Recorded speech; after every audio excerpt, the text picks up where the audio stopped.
Dalan kamulyan Panglimbang 5 menit dina Kemis Legi tanggal 9 April taun 2026 kapetik saka Injil Lukas bab 24 ayat 35 tekan ayat 48.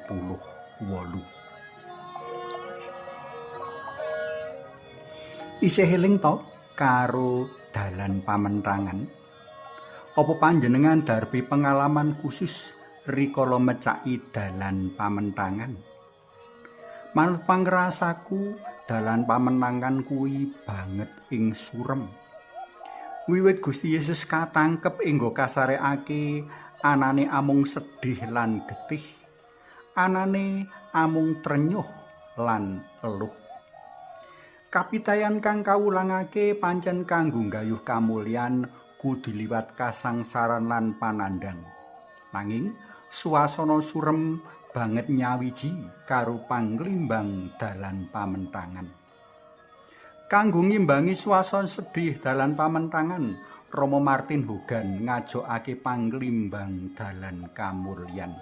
Dadi rada memper-memper karo salah siji reroncen prastawa Rosario, reroncen prastawa mulya.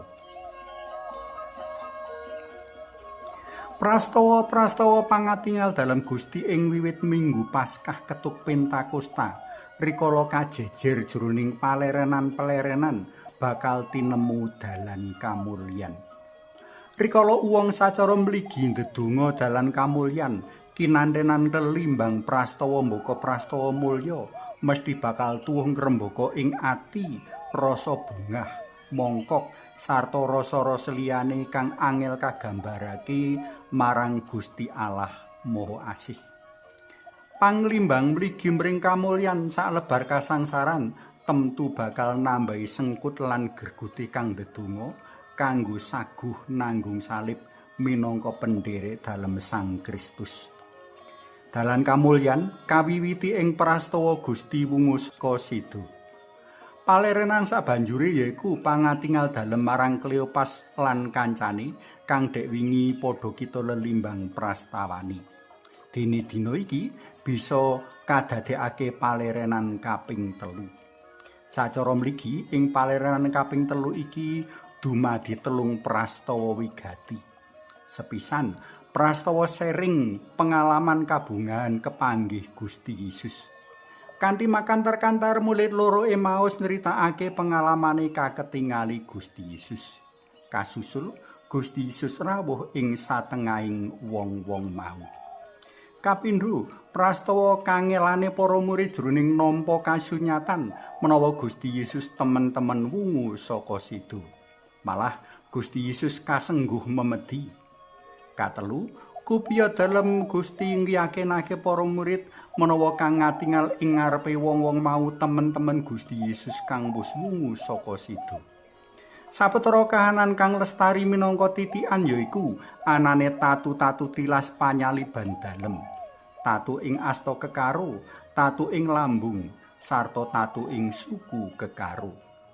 Kanggo ngyakinake para murid, panjenengane ora mung nuduhake ananging ngongkon para murid ndumuk salira dalem. Kepara ing waosan sawetara dina mangarep, Thomas malah dikongkon ndulekake drijine ana bolongan tilas tumbak ing lambung dalem Gusti. Siji meneh kupiya dalem Gusti kanggo yakinake menawa panjenengane nyata-nyata wungu saka Sido. Panjenengane dhahar iwak goreng. Kanthi beber pratelan lan wecan kitab suci, panjenengane medharake menawa kabeh kang dumadi ing panjenengane pancen kakersakake dening Gusti Allah minangka karya panebusaning dosa. Para tresna pelem kinasih sapa sing isih nyimpen ragu-ragu bab wungu dalem Gusti. Waosan dina iki banget ing gamblang atur paseksen bab panjenengane kang wungu kanthi jiwa lan raga dalem.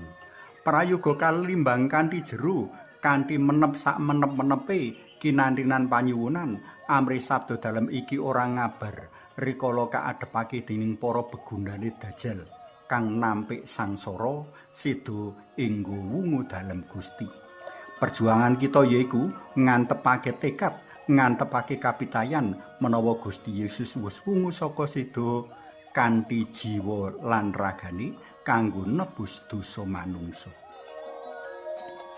Suwawe sami munjuk, kunjung asma dalem Yang Rama Yang Putra Tuwin Yang Roh Suci. Amin. Mugi linurna Yang Rama Yang Putra Tuwin Yang Roh Suci, kados mula buka sakmenika sareng saklami-laminipun.